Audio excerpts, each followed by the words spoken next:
नमस्कार साथियों, बहुत बहुत स्वागत है आप सभी का फिर से। चलिए दोस्तों, आप सभी को सावन की फिर से एक बार बहुत बहुत शुभकामनाएं। और चूंकि सावन चढ़ गया है तो सावन में केवल पूजा पे ध्यान नहीं देना है बल्कि पढ़ाई में भी ध्यान रखना है। ठीक है, त्योहार ऐसे आते जाते रहेंगे, महीने आते जाते रहेंगे, बट अपने स्टडी को आप लोग बरकरार रखना है क्योंकि पढ़ाई ही आपका मेन फोकस होना चाहिए।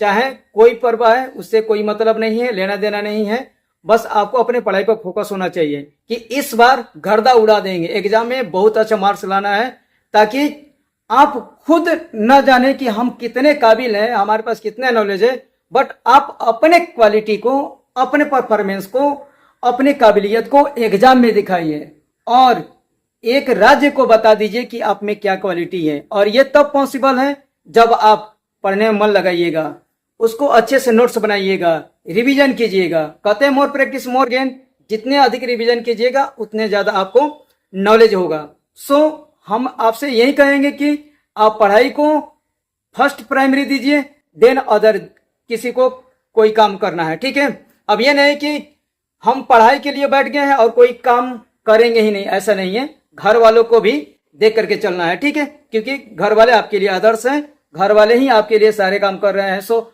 आपको घर वालों को भी इग्नोर नहीं करना है बल्कि उनके कामों को देखते हुए चलना है, बट पढ़ाई को भी साथ लेकर के चलना है। ठीक है, आप सभी को आज एक नए टॉपिक को हम पढ़ाएंगे और ये लास्ट टॉपिक होगा क्योंकि पॉलिटिक्स का सेकेंड चैप्टर पढ़ रहे हैं सोवियत संघ का विघटन के बारे में। तो हम लोग इससे पहले जो पढ़े हुए थे शॉक थेरेपी के परिणाम, और हमने देखा हुआ था किस तरह से सोवियत संघ का विघटन होता है 1991 के बाद से, और किस प्रकार से उसके बाद से जितने भी जो उसके सदस्य देश थे, 15 सदस्य देश थे, वो सब टूटते हैं और उनमें किस प्रकार से राजनीतिक अस्थिरता आ जाती है, लोकतंत्र लेकर के चुनौतियां होने लगती हैं, महंगाई बढ़ जाती है, किस प्रकार की उसकी आर्थिक जो व्यवस्था थी वह डगमगा जाती है। यानी हमने देख लिया कि वह किस प्रकार का कंडीशन था जब शॉक थेरेपी आया था, उसके परिणाम हमने देख लिया था। आज जो हम लोग पढ़ने जा रहे हैं वह नया टॉपिक क्या है? तनाव और संघर्ष।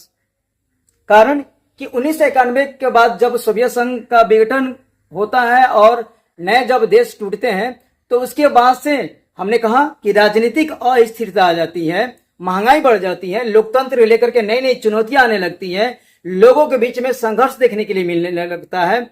और यही कारण था कि लोगों के बीच में, राज्य के बीच में, देश के बीच में लगातार संघर्ष चल रहे थे, लगातार उनमें तनाव बने हुए थे। और इस टॉपिक को हम लोग कवर करेंगे। ठीक है, और हमने लिख भी दिया हुआ है संघर्ष और तनाव। अगर आपने हमारी पहले वाले वीडियो नहीं देखा हुआ है तो नीचे लिंक दी गई है, आप उस लिंक को क्लिक कीजिएगा, पीछे वाला वीडियो आपको सामने आ जाएगा। कारण यह है कि आप पीछे वाला वीडियो देखिएगा तो आगे वाला वीडियो ऑटोमेटिक है, आपको कनेक्टेड होते जाएंगे और आपको अच्छी समझ होते जाएगी। सो हम लोग टॉपिक को बढ़ते हैं और इस टॉपिक को कवर करते हैं। संघर्ष और तनाव, ये देखते हैं कि जब शॉक थेरेपी का परिणाम आता है तो उसमें नई स्थितियां उत्पन्न हो जाती हैं, लोगों के सामने, राज्य के सामने, देश के सामने एक ऐसी नाजुक स्थिति हो जाती है कि सब अस्थिर हो जाते हैं, चाहे वह राजनीति को लेकर के हो, चाहे वह लोकतंत्र के लेकर के हो, चाहे अर्थव्यवस्था के लेकर के हो, चाहे जाति को लेकर के हो, प्रशासन को लेकर के हो। हर तरह से अलग अलग क्षेत्रों में अलग अलग तनाव देखने के लिए मिले हैं, अलग अलग संघर्ष देखने के लिए मिले हैं।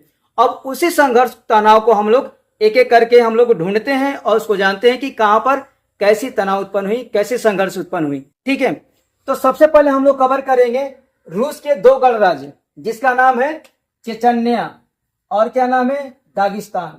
ध्यान समझना है, एकदम पढ़ते चलना है। अगर आपको नहीं समझ में आता है तो वीडियो पॉज कीजिए, उसको नोट डाउन कीजिए, उसके बाद से फिर ओके करके आप वीडियो देखना शुरू कीजिए, आपको समझ में आते जाएगा। ठीक है, हमने कहा कि रूस के दो गणराज्य। देखिए हर क्षेत्र में, क्योंकि रूस भी क्या था, सोवियत संघ का विघटन हुआ तो उसमें यह भी एक देश था, तो उसके यहाँ भी कुछ दिक्कतें आई। दिक्कतें क्या आई? वहां पर संघर्ष हुआ, तनाव हुआ। तो हमने देखा कि चेचन्या, ये भी उसका प्रांत है, दो प्रांत है, और एक दागिस्तान, ये दोनों प्रांत थे रूस के, और यहाँ पर संघर्ष उत्पन्न हो गए, तनाव उत्पन्न हो गए। ठीक है, चेचन्या एक प्रकार की जाति है और इसको नेतृत्व करने के लिए ये चेचन विद्रोही, चेचन्या चेचन विद्रोही लगातार अलगाववादी आंदोलन चला रहे थे कि नहीं, हम अलग होंगे, हमको एक अलग राज्य का दर्जा चाहिए। और ये इतने हिंसक हो गए थे कि इनको दबाने के लिए मॉस्को में बम का प्रयोग किया गया था। ठीक है, क्या का प्रयोग किया गया था? बमवर्षक विमान का प्रयोग किया गया था ताकि ये शांत हो जाए, और इन्होंने इसको दबा भी दिया था। उसके बाद से हमने ये देखा कि रूस के बहुत सारे प्रांतों में, अलग अलग क्षेत्रों में क्या किया जाने लगा? अलगाववादी आंदोलन चलाने लगे। ये बहुत हिंसक थे और इसको दबाने के लिए जगह जगह पर पुलिस प्रशासन के साथ साथ बहुत सारे विमानों का प्रयोग किया गया, और कहीं ना कहीं इनमें उस क्षेत्र को लेकर के स्थिरता बनी हुई थी, जिससे नए लोकतंत्र को स्थापना करने में या राजनीति को अस्थिरता करने में या आर्थिक व्यवस्था को संभालने में लगातार दिक्कतें आ रही थी। तो कहीं ना कहीं ये कब ये शुरू हुआ? 1991 के बाद शुरू होता है। क्या शुरू होता है? संघर्ष और तनाव लोगों के बीच में शुरू होता है। तो बहुत सारे क्षेत्रों में देखने के लिए मिली, जिसमें पहला रूस के दो गणराज्य ये थे, कौन कौन? चेचन्या और दागिस्तान। ठीक है, जहां पर ये लोग लगातार विद्रोह कर रहे थे, और उसको दबाने के लिए मॉस्को की पुलिस प्रशासन सख्त हो गई, और यही कारण था कि जगह जगह हिंसक प्रदर्शन भी होने शुरू हो गए, लोगों के बीच में तनाव होने शुरू हो गए, और यही कारण था कि लोकतंत्र को लेकर के नई नई चुनौतियां आने लगी थी। ठीक है, देखिए आप, इसे दबाने के लिए बमवर्षक का प्रयोग किया गया था। दूसरा था, पहला तो हमने देख लिया कि रूस के दो गणराज्य थे। दूसरा था मध्य एशिया में पेट्रोलियम क्षेत्र को लेकर के। मध्य एशिया का मतलब होता है, रूस से जस्ट नीचे आइएगा तो मंगोलिया, तुर्कमेनिस्तान, अजरबैजान, ये सारी चीजें आपको देखने के लिए मिलेगी। तो उसमें था क्या कि ये पेट्रोलियम वाले क्षेत्र जो मध्य एशिया में थे, इसमें रूस, अफगानिस्तान और चीन, ये तीनों आपस में सटे हुए थे। ठीक है, जब आप मैप में देखिएगा तो आपको ध्यान देगा कि भारत से उत्तर वाले क्षेत्र में, ठीक ऊपर वाले क्षेत्र में, पाकिस्तान से ठीक ऊपर वाले क्षेत्र में देखिएगा अफगानिस्तान है। फिर आप देखिएगा कि जस्ट सटे हुए भारत से एक तरफ क्या है, तो वह चीन है, और उसके बाद से रूस तो ऊपर है ही, ऊपर वाले तजिकिस्तान वाले, किर्गिस्तान वाले क्षेत्रों में। तो उस समय ये तीनों वाले जो क्षेत्र थे, ये तीनों के तीनों ऐसे क्षेत्र में थे जहां पर पेट्रोलियम का क्षेत्र भरा पड़ा हुआ था, यानी पेट्रोलियम वहां पर भरपूर पाई जाती थी, और तीनों ये जो देश थे उनकी बाउंड्री उससे टच कर रही थी, पेट्रोलियम वाले से। ठीक है, अब ऐसे इसको समझते हैं, मान के चलते हैं कि यह एक क्षेत्र है, तो एक तरफ चाइना, एक तरफ रूस और एक तरफ अफगानिस्तान, यानी तीनों की बाउंड्री ये टच कर रही थी इस ऐसे क्षेत्र को लेकर के। और हुआ क्या था कि ये जो संघर्ष थी पेट्रोलियम को लेकर के, वो किसके बीच थी? बाहरी ताकतों और तेल कंपनियों के बीच थी। किसको लेकर के थी? तो ये पेट्रोलियम क्षेत्र को लेकर के थी। किन लोगों के बीच में थी? बाहरी ताकतों और तेल कंपनियों के बीच संघर्ष को लेकर के थी। इसमें क्या देखने के लिए मिला कि ये दोनों आपस में इस पेट्रोलियम को पाने के लिए लगातार संघर्ष करना शुरू कर दिए, एक दूसरे से लड़ना शुरू कर दिए, और ये तनाव इतना बढ़ गया था कि 2001 के बाद से उसमें अमेरिका एंट्री मारता है। कौन एंट्री मारता है? अमेरिका। ठीक है, अब देखिए, हमने कहा कि रूस, अफगानिस्तान, चीन, ये क्षेत्र तो बने हुए थे, लेकिन 2001 के बाद से यहां पर क्या होती है? अमेरिका की एंट्री होती है। अमेरिका चाहता था कि ये वाले पेट्रोलियम क्षेत्र पर मेरा कब्जा हो, इसलिए उसने मध्य वाले एशिया वाले बहुत सारे देशों को क्या किया? उसके लिए पेमेंट किया, पैसा भुगतान किया कि अरे ये पैसा रखो, हमारे जहाज ऊपर से आएंगे जाएंगे, बस तुमको कुछ नहीं कहना है। और इसलिए ये केवल उड़ाने हेतु मध्य एशिया को क्या किया? बहुत सारे देशों को भुगतान किया ताकि ये पेट्रोलियम क्षेत्र पर कब्जा किया जा सके। बट ये इतना आसान नहीं था जितना अमेरिका सोच रहा था। ठीक है, और यही कारण था कि जो बाहरी ताकत थे, तो बाहरी ताकत के रूप में कौन था? ये अमेरिका था। और जो तेल कंपनी थे वह इन वाले क्षेत्रों के, यानी इन वाले मतलब रूस, अफगानिस्तान और चीन वाले क्षेत्र के थे कंपनी, और ये सोच रहे थे कि हमको अपने क्षेत्र पर कब्जा जमाना है। सो इनके बीच में लगातार तनाव उत्पन्न होते रहे, संघर्ष देखने के लिए मिला और ये बहुत लंबा खिंच गया। ठीक है, इसके बाद से हम अगला पॉइंट देखते हैं। ताजिकिस्तान में गृह युद्ध शुरू हो गया। ठीक है, 2001 के बाद से गृह युद्ध शुरू हो गया, और यह गृह युद्ध किस चीज को लेकर था? सांप्रदायिकता को लेकर के था।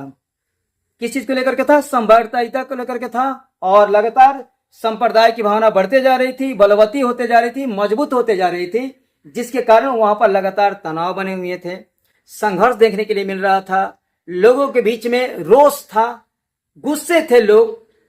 ठीक है, कहां? ताजिकिस्तान में। हम चूंकि आपको क्या पढ़ा रहे हैं? तनाव और संघर्ष। तो लोग स्ट्रेस में थे, लगातार संघर्ष कर रहे थे, लोकतंत्र को पाने के लिए, अर्थव्यवस्था को नए तरीके से अपनाने के लिए, राजनीतिक अस्थिरता थी उसको बनाए रखने के लिए प्रशासन उस समय बड़ा मूक था, मौन था, कुछ नहीं कर पा रहा था। क्योंकि 1991 के बाद से जब टूटता है तो नई नई स्थितियां, विकट स्थितियां उत्पन्न होती हैं, जिसको संभाल पाना बड़ा मुश्किल था। शुरुआत दौर में सबको मुश्किल होता है हर चीज का। ठीक है, चौथा हम लोग पॉइंट देखते हैं, बाल्कन के यूगोस्लाविया। क्या नाम है? बाल्कन के यूगोस्लाविया में संघर्ष देखने के लिए मिलता है। 1991 के बाद से क्या होता है? यूगोस्लाविया कई प्रांतों में टूट जाता है, और उसके बाद से जब यह टूटता है तो बोस्निया, हर्जेगोविना, स्लोवेनिया और क्रोएशिया, ये 4 प्रांत टूटते हैं, और चारों के चारों कहते हैं कि यूगोस्लाविया हम आपके साथ नहीं रहेंगे, और ये एक अलग देश का निर्माण करते हैं। ठीक है, आपको समझ में आ रहा है? बाल्कन में जो यूगोस्लाविया जो देश था, 1991 के बाद से क्या होता है कि ये टूट जाता है, कई प्रांतों में टूट जाता है, बाद में ये देश बनते हैं, और उसमें टूटने वाले में बोस्निया, हर्जेगोविना, स्लोवेनिया और क्रोएशिया शामिल था। और सबने कह दिया कि हम स्वतंत्र अपने आप को घोषित कर रहे हैं, तुम हमको नहीं रोक सकते हो।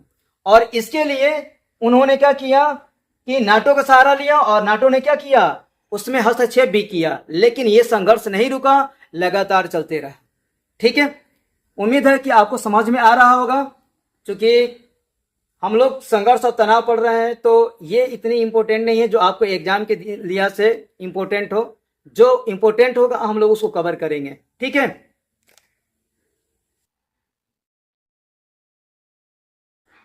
तो दोस्तों अभी हमने संघर्ष और तनाव के बारे में पढ़ा, और आज ये सेकेंड चैप्टर का आप लोग का लास्ट टॉपिक है।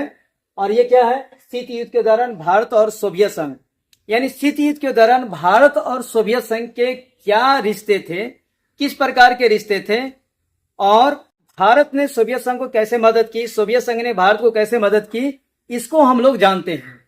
और ये आपका एग्जाम की दृष्टि से बहुत ही इंपॉर्टेंट है, और इसको आप VVI लगा लो, इससे निश्चित ही सवाल बनेंगे। सवाल क्या बनेंगे इससे? सवाल ये बनेंगे कि कोल्ड वॉर के दौरान, यानी शीत युद्ध के दौरान भारत और सोवियत संघ के रिश्तों पर प्रकाश डालें, या सोवियत संघ ने भारत का किस प्रकार मदद किया था शीत युद्ध के दौरान, इसके ऊपर प्रकाश डालें। ठीक है, तो ये क्वेश्चन आपसे बन सकता है। क्वेश्चन किसी तरह से हो, बट भारत और सोवियत संघ के रिश्तों को लेकर के सवाल निश्चित रूप से आते हैं, और इसको आपको नजरअंदाज नहीं करने हैं। 2 बार 3 बार 4 बार खूब अच्छे से प्रैक्टिस कर लेने हैं। ठीक है, अब चलिए इसको हम लोग पढ़ते हैं और इसको जान लेते हैं। ठीक है, शीत युद्ध के दौरान भारत और सोवियत संघ के रिश्ते क्या थे? तो भारत और सोवियत संघ के रिश्ते बहुत ही गहरे थे, मजबूत थे और बहुआयामी थे। ठीक है, बहुत गहरे। जैसे हम लोग की दोस्ती क्या होती है, कभी कभी किसी से बहुत ज्यादा गहरी होती है, हम तेरे लिए मर मिटेंगे, तू भी मेरे लिए मर मिटेगा, इस प्रकार से हम लोग कस्में वादे खाते हैं।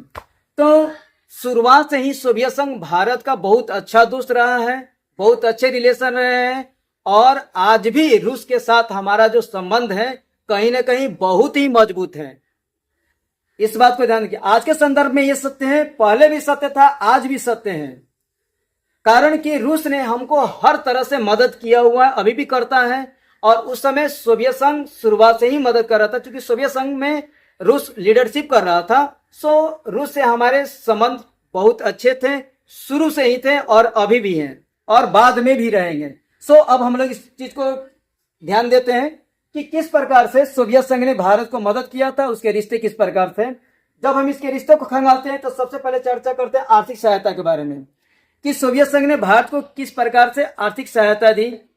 तो सबसे पहले जब इसको खंगालते हैं तो हम ये देखते हैं कि सोवियत संघ ने भिलाई में, बोकारो में, विशाखापट्टनम में क्या किया, इस्पात उद्योग की स्थापना किया, लोहे के कारखाने बैठाए ताकि हम नए नए लोहे के सामान बना सकें, वीपन्स बना सकें, हथियार बना सकें, नए नए हम लोग लोहे के सामान को उपयोग कर सके। इसके लिए उसने क्या किया, भिलाई, बोकारो, विशाखापट्टनम में क्या किया था, लोहे के कारखाने बैठाने में मदद किया था। किसने, सोवियत संघ ने।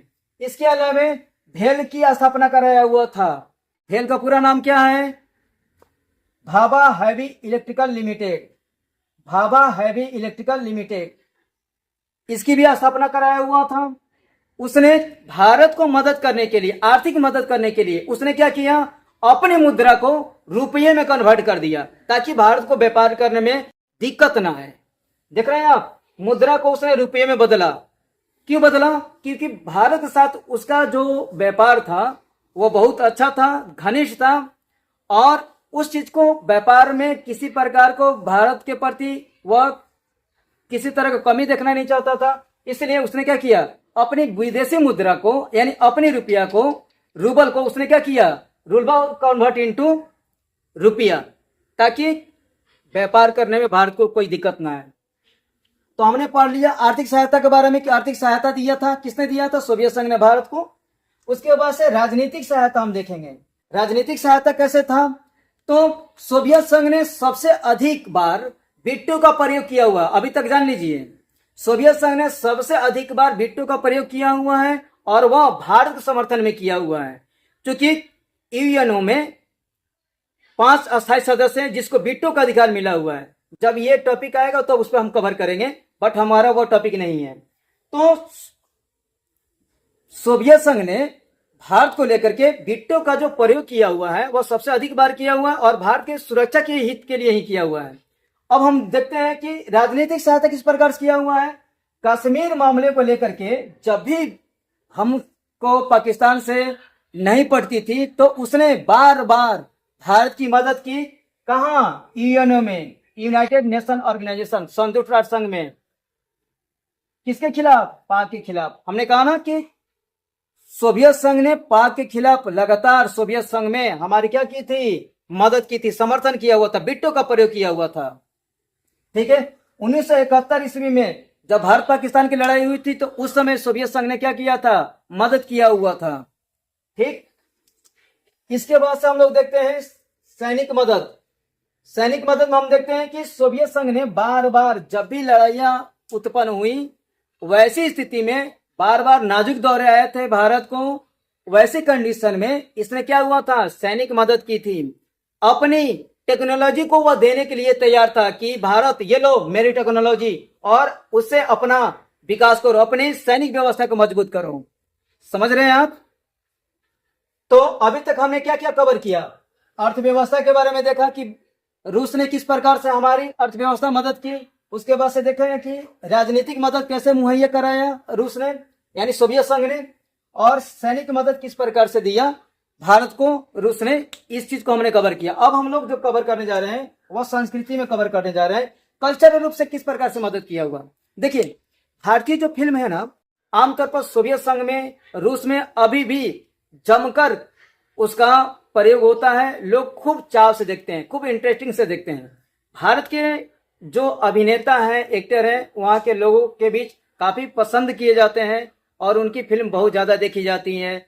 यहाँ के लोगों को वहाँ के लोग खूब अच्छे से पसंद करते हैं और इसलिए यहाँ के बहुत सारे लेखक, बहुत सारे व्यक्ति, बहुत सारे हमारे यहाँ के मंत्री वहाँ पर दौरा करते हैं ताकि हमारे भारत के संबंध रूस से बने रहें। अब इसको हम जब देखते हैं तो देखिए, भारतीय फिल्म हो चाहे भारत की संस्कृति हो, वह सोवियत संघ में क्या है, काफी प्रचलित है। इसके अलावा बड़ी संख्या में क्या भारतीय लेखक हो या भारतीय कलाकार हो यानी फिल्म अभिनेता, वे लोग सोवियत संघ की यात्रा करते हैं, वहाँ पर जाते हैं, लोगों के बीच घुलते मिलते हैं और लोग काफ़ी उन्हें पसंद करते हैं।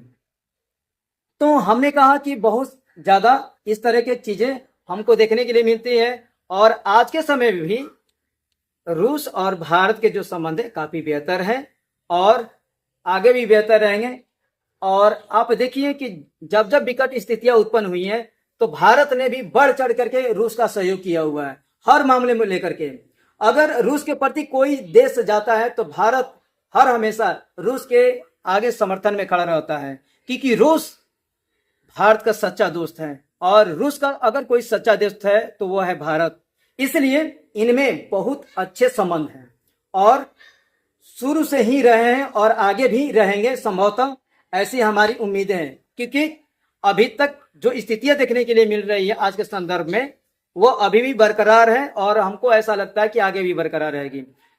हमने इस चीज को पढ़ लिया और हमने कहा कि ये VVI है और इसको आपको नोट डाउन कर लेने हैं और बार बार इसको कवर करने हैं कि हाँ ये हमारा आंसर तैयार हो गया और ये 5 नंबर आपको तैयार। ठीक है, तो आज का हमारा टॉपिक खत्म हुआ और इसी के साथ साथ सेकेंड चैप्टर भी खत्म हो गया। ठीक है, इसके बाद से हम लोग नए टॉपिक पढ़ेंगे। ठीक है, क्या पढ़ेंगे? अमेरिका का वर्चस्व, ये 3rd चैप्टर है। अगर आपके कोई दोस्त भाई बहन कोई भी देखना चाहते हैं बुलाइए, उन्हें बुला के लेकर के कहो अरे चलो हम लोग एक नए चैनल पर पढ़ रहे हैं, आर्ट फाउंड्री नाम है और ये बहुत अच्छे पढ़ा रहे हैं और हम लोग इससे जुड़ते हैं। देखिए हम आपको बुला के लेकर के आइए ना, उनको पास कराना अच्छा कराना मेरी जिम्मेदारी है। बुला के लेकर के आइए सभी को, जितना हो सबको, और सबको कहिए कि हाँ चलो हम लोग पढ़ रहे हैं और इस बार बेटर रिजल्ट लाना है। बेटर रिजल्ट लाने की जिम्मेदारी, आपको अच्छा पास कराने की जिम्मेदारी, आपको अच्छे मार्क्स दिलाने की जिम्मेदारी वो मेरी है। हम आपको धीरे धीरे करेंगे। और देखिए केवल पढ़ना नहीं है, जानकारी अच्छे से लेनी है। ठीक है, मार्क्स पाना ये तो केवल एक औपचारिकता है, बट जानकारी रखना भी जरूरी है, क्योंकि 4 लोगों के सामने जब रहे तो हमारी जानकारी अधूरी न रहे और उस पर हम अच्छे से अपनी राय दे सके, किसी को बता सके। इसलिए पढ़िए ऐसा कि किसी को बता सके, किसी को समझा सके, ऐसे नहीं। ठीक है, बुलाइए जितने हो सबको बुलाइए। जाते जाते दोस्तों, हमने पिछले वाले वीडियो में आपसे क्वेश्चन पूछा हुआ था। क्वेश्चन क्या पूछा हुआ था कि सोवियत संघ का जब विघटन हुआ था उस समय अमेरिका के रूस के राष्ट्रपति कौन थे पहले? तो उसका सही आंसर है बोरिस येल्त्सिन। ठीक है, और आज का हमारा प्रश्न है कि भारत और पाकिस्तान के बीच में पहला युद्ध कब हुआ था, यानी पाकिस्तान ने भारत पर पहला युद्ध कब किया था। हमें आपका उत्तर का इंतजार रहेगा। तब तक आप हर हर महादेव कीजिए, पढ़िए और सावन में खूब जल चढ़ाइए। बट पढ़ाई को भी ध्यान रखना है, अपने घर वालों को मदद करना है, तनाव में नहीं रहना है और एकदम मस्ती के साथ पढ़ना है। तब तक आप सभी को बहुत बहुत धन्यवाद।